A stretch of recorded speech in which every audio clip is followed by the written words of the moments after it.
This is Aaron East with MMA UK, and I'm joined this afternoon by Archie King Colgan. When looking at success stories in the violent yet exhilarating world of mixed martial arts, Archie is certainly a name up there in recent years, and now is 13-0 after an incredible unanimous decision victory last week in Dubai. Thank you very much for taking the time out of your busy schedule to speak with me, Archie, bro. Yes, sir. Thanks for having me, my man. Anytime, man. It's been quite some time since we last spoke. 2 years, I believe. Yeah, it's been a little bit. Yeah, we did your for your Triple H impersonation on top of the cage there. Yeah, that was about 2.5 years ago. Yeah. But you've definitely but impressed since then. And you've still got that tight grip on your O as well. Yes, sir. Yeah, I just been on, kind of a terror here and focused on just dominating these guys and shutting them out and really imposing myself. And yeah, it's been a good little sprint here. I couldn't agree more, man. I mean, you're a clear case of what it takes to thrive under pressure, especially keeping that undefeated streak of yours on your professional journey. I mean, an achievement you're no doubt proud of since making your debut back in 2021. Yeah, yeah, yeah. I mean, I don't want to lose. Obviously, the attachment to like being undefeated. That's not really my thing. Is like I'm not trying to sit here and say that I want to retire undefeated, Mm. as in I need that O, but Yeah, yeah, I don't want to lose. So the two kind of go hand in hand. Like it's double edged sword there. Like I don't want to lose. I want to win. I want to be the best. Um, but also, like if you just put one on there somehow mhm, without me actually having to lose, I wouldn't care. Like it's not the it's not the actual undefeated record that I care about. It's yeah, not losing. Yeah. 100%. I mean, and a huge congratulations, by the way, on your flawless victory in Dubai, man. I mean, you certainly put a statement on that there. Yes, sir. Thank you. Yeah, it was another dominant win. Like over a really tough guy, probably my best opponent since. Um, he's he was kind of an awkward guy to fight a little bit, but Mm. throughout the fight, that was probably one of the fights where I felt like I built into the fight the best. Like first Yeah. round was a little bit slower, and then the second round was more dominant, and the third round was really dominant. And then if there was a round four and round five, it's like no question what was going to happen there. Mm. I mean, what were your thoughts on JJ's game plan as the fight went on? I think that he probably came in with uh, a different game plan. I think that once I was actually in front of him and he felt my presence and the Mm. way that I was like pursuing him and kind of always in this range where he's like I'm outside of the range, but I'm also just right there. So the pressure and the presence is a lot different. Um, I think that changed up his game plan. I think he was probably wanted to try to initiate some sort of like grappling exchanges himself, Yeah. um, and not to like take me down, but to like make me a little bit more defensive than you know than normal. And I think the kicking range was probably what he was planning to do, was trying to like stay at the kickboxing range. But Yeah. once he realized like it was hard to do, then I think his whole game plan switched. I think his body started to shut off because he felt, that he was getting shut out and he was getting like kind of getting pursued by a more dominant person. Yeah. I mean, watching your inclusion back, I mean, was it like watching your plans beforehand unfold, your preparations? Yeah, the last like 40 seconds of the fight, I took him down and then went to straight to side control and then landed some Mm. big ground and pound. That was a big thing that I wanted to get done. Um, I think I could have done that earlier as well. Got to that same position and then just unload some elbows and big ground and pound. But yeah, it was ultimately I wanted to land big shots on the feet. Mm. When he switched to orthodox, I wanted to land some good calf kicks, and then initiate my wrestling and shut down all his grappling offense because he's a good grappler. So, and I did all of that. So it was dominant. It was good.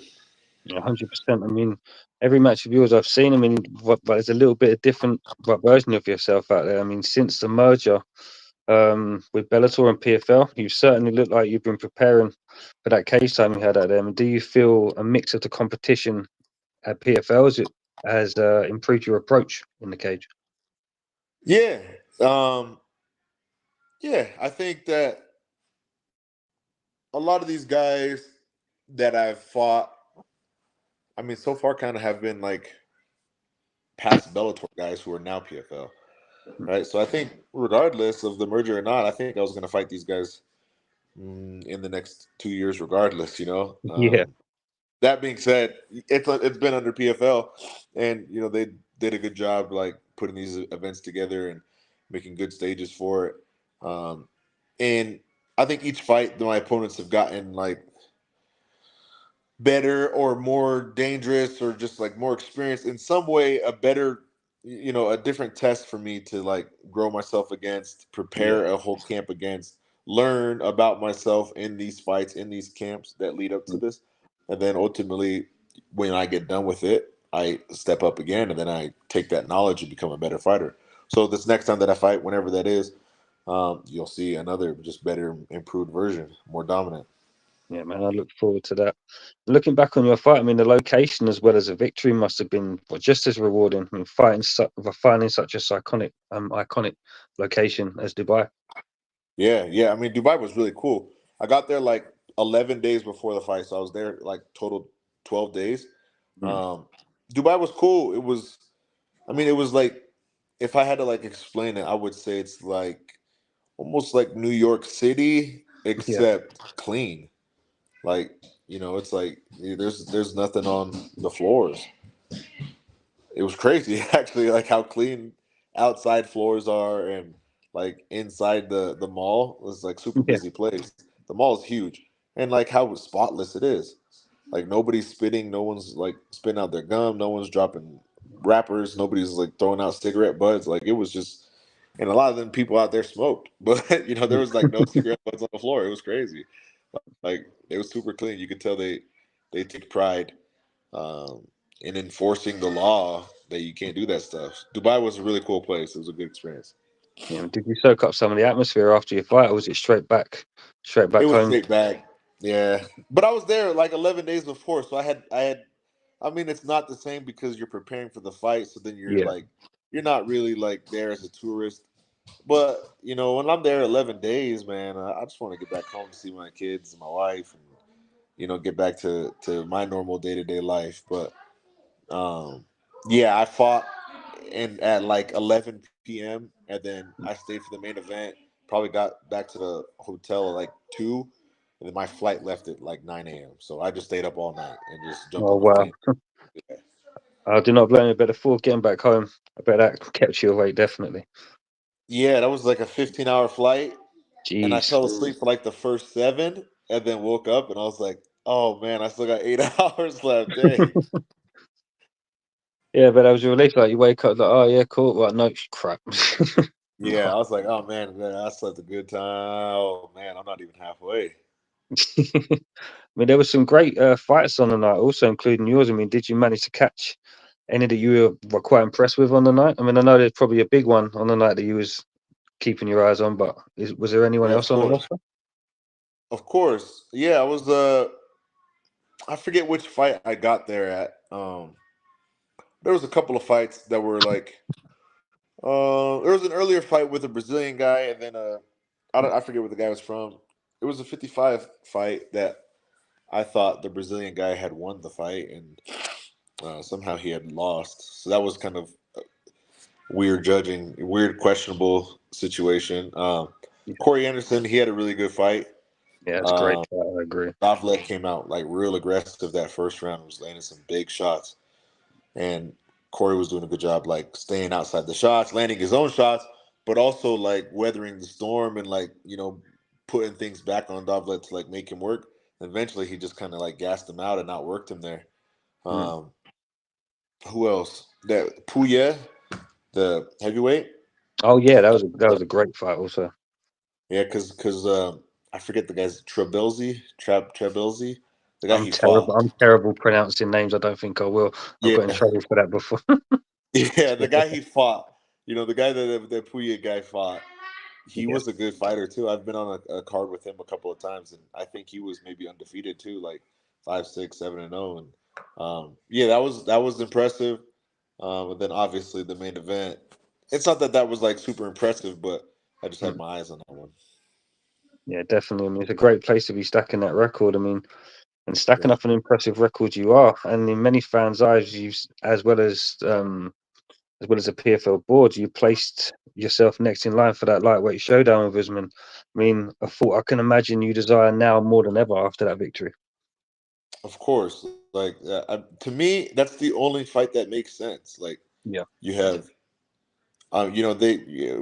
he called out Alfie Davis after the yeah, fight, which is, I get it if they're trying to do the champion versus champion thing, but mm, look, if you're trying to do like a legitimate organization here, where it's the number one guy, like the best guy, the next best guy needs to fight the champion. It's yeah, no question who that is. Like he had fought, Alfie Davis had fought Mansour Barnaoui less than a year ago, and he mm, got beat up for 3 rounds and then finished. And then, 3 months ago, I fought Mansour, and I put 50 stitches in this guy's face. He never mm, wants to fight me again. That's for sure. One thing, if you asked him, you want to fight either of these two guys again, he's not saying yes to me. He doesn't want that fight again. yeah. But it's crazy to me. Like there's a clear, if they're doing their champion versus champion thing, I can't defend any of that because that's the route that they decided to go. Mm, But if you're talking about being legitimate and trying to run this thing for real, and you yeah. want to have the next best guy fight the champion, that's Archie Colgan. It'd be definitely 100% a fight to make him. And a few people that I know, they've already said that it's 100% the next one. I mean, it's going to be a very close to call fight, especially with you both being undefeated. Yeah, yeah. I mean, look, yeah. I mean, he's undefeated, undisputed, Mm, 4 time world champion. yeah, Defending champion, 20-0 versus 13-0, undefeated, never lost a round, has mm, dominated every single guy he's fought with high level wrestling to counter the wrestling that he's going to bring. And then you got to figure out everything else, right? You just got to fight and figure out how everything else is going to play out. Like that's about as good as it's going to be versus, him fighting another guy who's solely a striker. Like, yeah. okay, we kind of know what's going to happen or what is probably going to happen. I mean, with that in mind, you'll be putting extra work in training to accommodate those championship rounds, possibly. I can imagine. For sure. For sure. Yeah. I mean the first championship fight, first time going 5 rounds, I definitely would have to go back and do additional work. But I've been training like that for a long time. Yeah, I trained with some of the best guys in the world since I was beginning my pro career. So it's not like this is gonna be some big um life changing thing to me where I gotta like sit back and like revamp yeah, everything. Like I really gotta just keep doing exactly what I'm doing, mm, except for add an additional round or two mm, in sparrings and stuff like that, and maybe another run throughout the week. But like I've been training for this stuff the entire time. 100%. I mean, a lot of people say it's been a long time coming for you to have these championship rounds with you, man. I mean, but in a perfect scenario, where would your preferred place to host you, but your collision with Usman, your potential collision with Yeah, Usman? I was telling Francis after my fight, like I think Mm, it'd be cool if. Um, so I'm half Ghanaian. My mom is from Ghana, and my mm, dad is from the United States. I was born and raised in the States. But I was telling Francis, like, what if we did a PFL Africa card and then I represent the Ghana flag in PFL Africa, so it'd be the first, you know, African representing, on the PFL card in the main mm. event for a world title. Like, that'd be sick. I So think, that'd be really cool. But obviously, there's some biases and some pull to be had. mm. So I think he's probably not fighting outside of Dubai or somewhere over there in that area. Well, it's always a nice trip back to clean Dubai. Another trip back to Dubai. For the World Championship, it is what it is. You got to do what you got to do. I mean, number one, I would rather like fight in the States because Yeah, California, New York, something like that, Florida, something like that would be sick. But if not, whatever. The PFL Africa thing would be sick. But when you're fighting for a World Championship, beggars can't be choosers. I reckon that's a promo that will make a lot of people in high anticipation for that. I like the sound of that myself. Yeah, yeah, it'd be cool, right? It'll be absolutely incredible, man. I mean, it's been an absolute pleasure speaking with you, bro. I'll certainly be keeping an eye out for those upcoming announcements. I mean, and hopefully I can grab another chat with you soon. Yeah, for sure. Once ever, we get this thing locked up and we get it all figured out, then yeah, we can chat up again and talk for real. I look forward to that, man. Before we go, last but not least, do you have a message for the PFL fans for Usman and anybody you'd like to give a shout out to? Yeah, I mean my message is really would just be the fight to make is undefeated versus undefeated, 20-0 versus 13-0, dominant world champion defending versus guy who's never lost a round, has dominated every single one of his opponents. Mm, Russian wrestling versus USA wrestling. Who's gonna win? That's the perfect. question. It's a perfect scenario. Yeah.